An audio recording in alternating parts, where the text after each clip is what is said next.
Hoje é sexta-feira 13, para os supersticiosos, um dia de azar, mas para nós católicos é um dia de alegria e de festa, pois celebramos hoje nosso querido Santo Antônio. Santo Antônio, ele foi seguidor de São Francisco e muito provavelmente o conheceu pessoalmente. O nome de batismo de Santo Antônio era Fernando de Bulhões, que nasceu em Lisboa.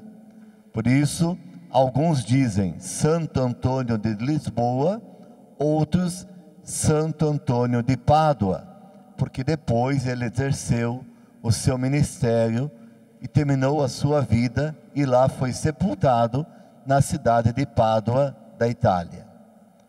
Porém, o nosso querido Papa João Paulo II, agora São João Paulo II, estando lá na Basílica de Pádua, na Itália, ele ajoelhou-se para rezar e quando levantou-se disse: Santo Antônio não é nem de Lisboa e nem de Pádua, mas Santo Antônio é do céu.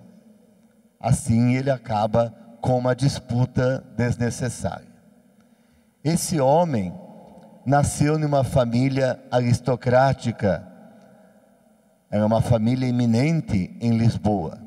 Por isso colocaram Santo Antônio para estudar num dos melhores seminários. E lá ele levava uma vida de piedade, de intensos estudos, porém com uma vida relativamente fácil e folgada. Uma vez, os primeiros mártires franciscanos foram levados os seus restos mortais e passaram em procissão pelas ruas de Lisboa. Santo Antônio, cheio de piedade e cheio de amor para com Cristo, olhou aqueles frades vestidos com pobreza e com tanta devoção, trazendo consigo os restos mortais dos seus irmãos que foram martirizados.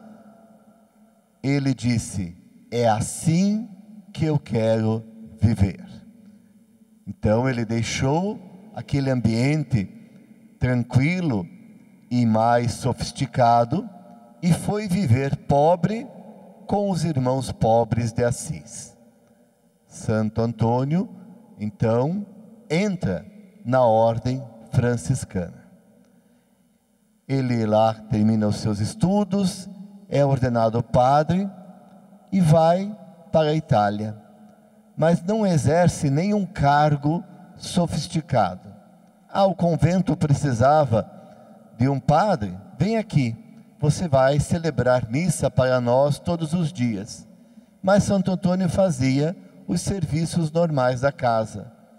Limpava o piso, trabalhava na cozinha, abria a porta, como qualquer outro frade. Um dia, próximo dali, haveria uma ordenação sacerdotal. Ou melhor, várias ordenações aconteceriam na catedral, de franciscanos e dominicanos. Não se sabe bem o porquê, mas o que tudo indica é que se preocuparam tanto com a celebração, mas esqueceram de escolher aquela pessoa que faria a pregação. Então, todo mundo com medo de passar vergonha, olharam e viram aquele jovem frade e disseram: ei, venha você fazer a pregação. E quando ele começou a falar, com eloquência, com muita sagacidade e com muita verdade, todos ali ficaram impressionados. De onde viria tanta inteligência e tanta sabedoria? E nós podemos afirmar isso porque Santo Antônio, ele é doutor da igreja. E quando recebe esse título de doutor da igreja, é porque o seu ensinamento supera as suas capacidades humanas. Isto é, aquilo que ele fala com tanta verdade, com tanta propriedade, que não é fruto somente da inteligência e do esforço humano, mas é algo que vem do Espírito Santo. Até hoje, nós podemos ler as homilias e as pregações de Santo Antônio e ali encontrar um poço de sabedoria e um poço onde você pode beber da fonte da verdade, do Evangelho e também de uma doutrina sã e saudável. Santo Antônio foi um esmerado e insigne pregador. Por isso, como sinal para nós, a sua garganta e a sua língua foram intactas, estão intactas desde então. Você pode ir até a Basílica de Pádua e lá você pode venerar estas relíquias de Santo Antônio, a sua língua e a sua garganta intacta. E isso nos lembra que nós devemos usar aquilo que Deus nos dá para glorificar a Deus e para servir a Deus. Santo Antônio usou das suas capacidades, da sua voz, da sua inteligência, para pregar o Evangelho e levar as pessoas a Deus. Pergunto-lhes, como nós temos usado a nossa voz?